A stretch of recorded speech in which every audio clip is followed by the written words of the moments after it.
Welcome to the Deep Dive. We cut through the noise to focus on what really matters. Today, we're jumping into something huge, public education, and where it crashes right into personal beliefs. Specifically, we're looking at Texas and some pretty significant new laws trying to reshape religion's role in public schools. Yeah. Okay, let's unpack this. Our mission today is to really get into two big Texas bills.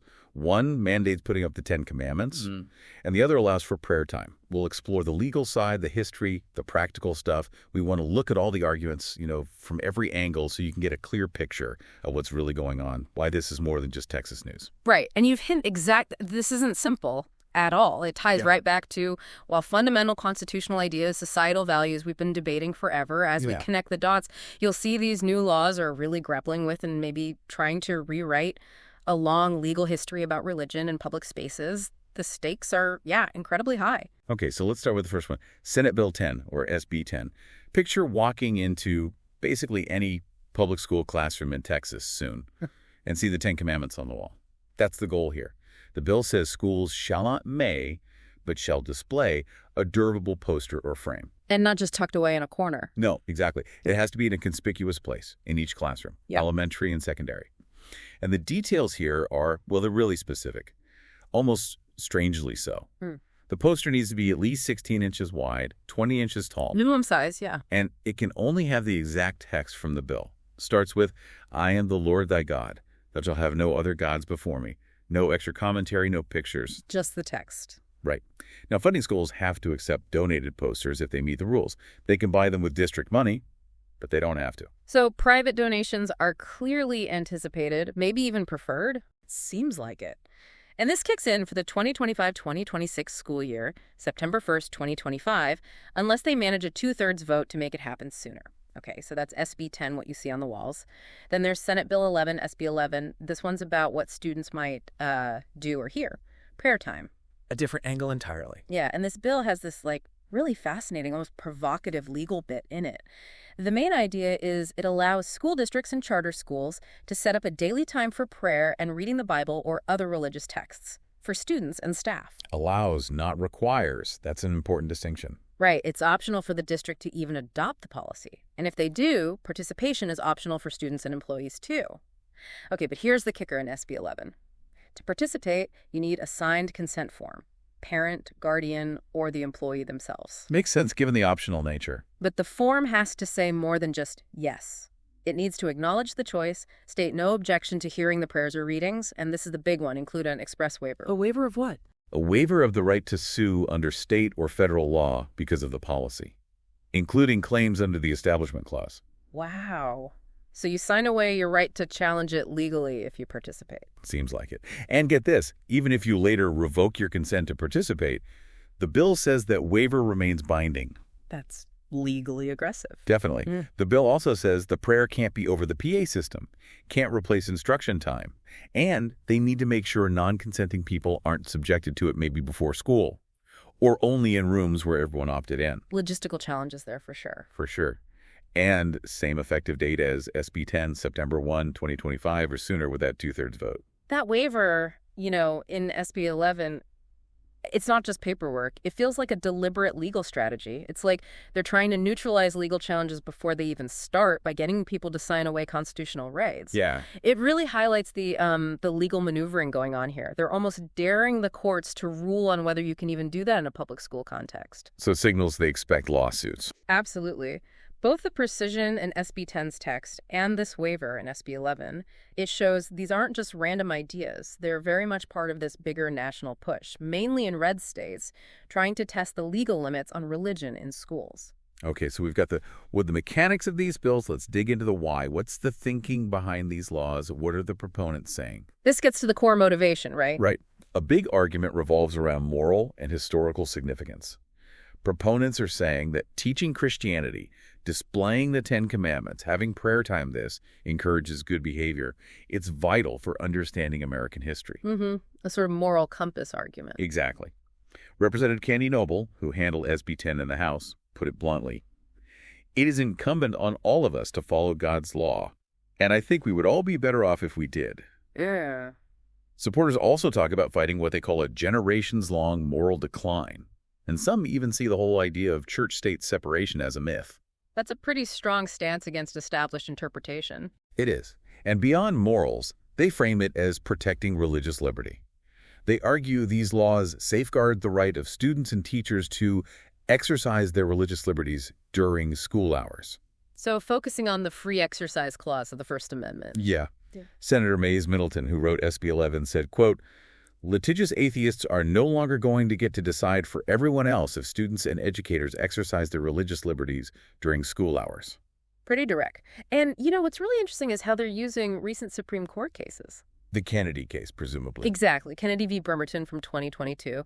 The football coach praying on the field case. They feel emboldened by that ruling. And it feels like they're almost intentionally creating test cases now. Seeking a Supreme Court do-over, as some put it. Yeah, betting that the current court might reinterpret the Establishment Clause differently, redraw that line between church and state. It's a clear strategy. And finally, Representative David Spiller, who sponsored SB 11 in the House, framed it as providing clarity for schools caught between, what the community wants and legal unknowns. And he stressed it protects those who choose not to participate. That moral decline argument is definitely a powerful theme for proponents, but it seems to run headlong into decades of court rulings on church-state separation, doesn't it? It really does. Connecting this to the bigger picture, like we said, it's clearly part of this coordinated national push to bring more Christianity into public schools, particularly in conservative states. They're explicitly trying to reshape how we understand the Constitution's boundaries on religion in public life. The real question is, how do they square that with precedents that seem to say the opposite? Great point. Because obviously there's major pushback. These bills are seen by many as a serious overreach. So what are the counterarguments? What are the big legal roadblocks these laws are facing? This is where the Establishment Clause comes front and center. Right. Opponents groups like the ACLU, Texas Freedom Network, they argue these laws flat out violate the First Amendment's Establishment Clause. The part that says Congress, and by extension the states, can't make laws respecting an establishment of religion, no government endorsement. Exactly. And that was applied to states way back in '63 in Abington v. Shemp. And for SB 10, the Ten Commandments bill, there's a huge precedent staring it right in the face. Stone v. Graham. The 1980 Supreme Court case, very relevant. Very. The court struck down a nearly identical Kentucky law requiring the Ten Commandments in classrooms. Why? Because it had no secular legislative purpose. Basically, its only real purpose was religious. That's what the court said. They stated the effect would be to induce the school children to read, meditate upon, perhaps to venerate and obey the commandments. And that, they ruled, is not a permissible state objective. And importantly, it didn't matter in stone that the copies were privately funded. Right. The source of the poster wasn't the issue. The state mandating its display was. Traditionally, courts use something called the Lemon test for these cases. Right, from Lemon v. Kurtzman. Secular purpose, doesn't advance or inhibit religion, no excessive entanglement. And opponents say these Texas laws clearly fail that test. They argue the main goal is promoting religion. And this isn't just history, it's happening right now. Remember we mentioned Louisiana? Yes, they passed a similar Ten Commandments law. Well, just this year, 2024, a federal court in Roque v. Brumley struck down that Louisiana law. Already? Wow. Yep. They issued a preliminary injunction, basically hitting pause on the law, and they cited Stone v. Graham directly. Louisiana's appealing, but... But it's a strong, immediate signal for Texas. Suggests these laws will face serious, likely successful challenges right out of the gate. Exactly. Sets the stage for almost identical court battles. Beyond the legal precedents, critics also argue these laws lead to state-sponsored religious coercion. Forcing religion on students who might not share those beliefs or have none. Precisely. And interfering with parents' rights to guide their own kids' religious upbringing. Robert Tuttle, a law and religion professor, put it this way: the constant presence of a sacred text is effectively telling them, hey, these are things you should read and obey.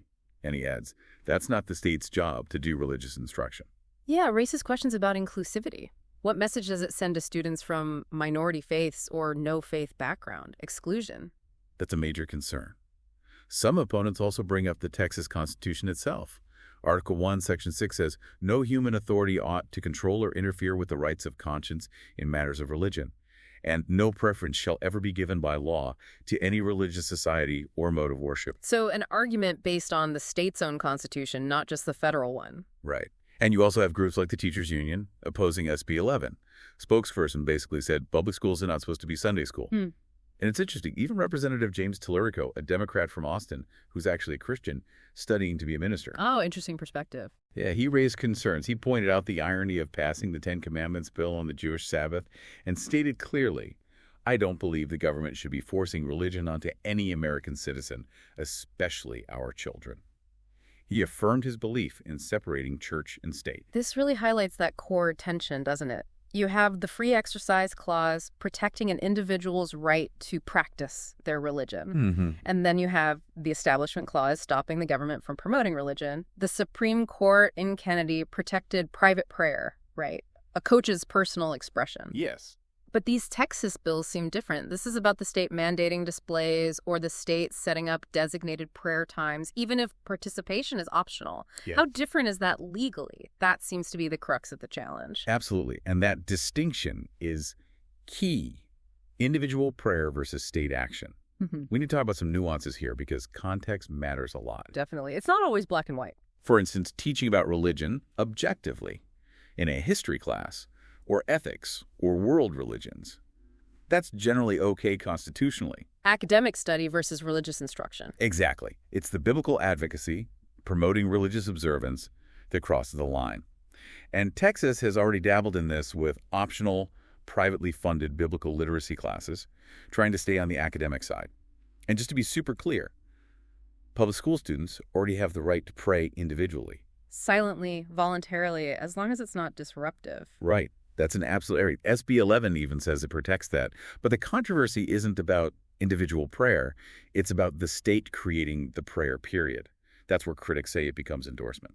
And looking ahead, the state seems braced for the fight. Both bills actually say the Texas Attorney General will defend schools if they get sued for following these laws. So the state picks up the legal tab. Yeah, the state covers expenses, costs, even judgments or settlements. That's basically the state saying, we know we're going to be sued and we're ready to foot the bill. Acknowledging the legal battle is coming. And remember, this isn't happening in a vacuum. It's part of that broader national picture. Right, you mentioned other states. Yeah, Oklahoma, Utah, South Carolina looking at Ten Commandments bills, Louisiana, Florida, Texas passing laws allowing school chaplains. Oklahoma's education chief is already facing lawsuits over trying to get Bible lessons into the curriculum. So Texas is really just one, albeit significant, front in a much larger movement. Exactly. A nationwide effort to redefine religion's place in public education. And it seems likely Governor Greg Abbott will sign both SB 10 and SB 11. Which means the countdown to those court challenges really begins then. Pretty much. Okay, so let's recap our deep dive. Texas is really pushing the envelope, putting itself at the center of this national drive to bring more overt religion into public schools.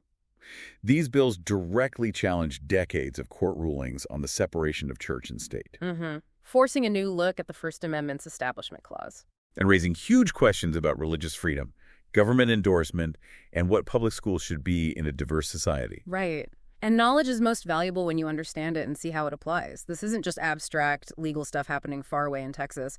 It's about this fundamental, ongoing conversation in America about religious freedom, parental rights, and, what our public institutions stand for. Who are they for? It's a real tension playing out right now. So the final thought for you, our listener. What does all this actually mean going forward? With strong precedents like Stone v. Graham and that recent Louisiana ruling, how could these new Texas laws, assuming they're signed, change the legal landscape for religion in schools? Not just in Texas, but maybe nationally. And perhaps more importantly, what does it mean day to day for that student, that teacher, that family walking into a Texas classroom? What does their experience look like? Lots to think about. That's all for this deep dive.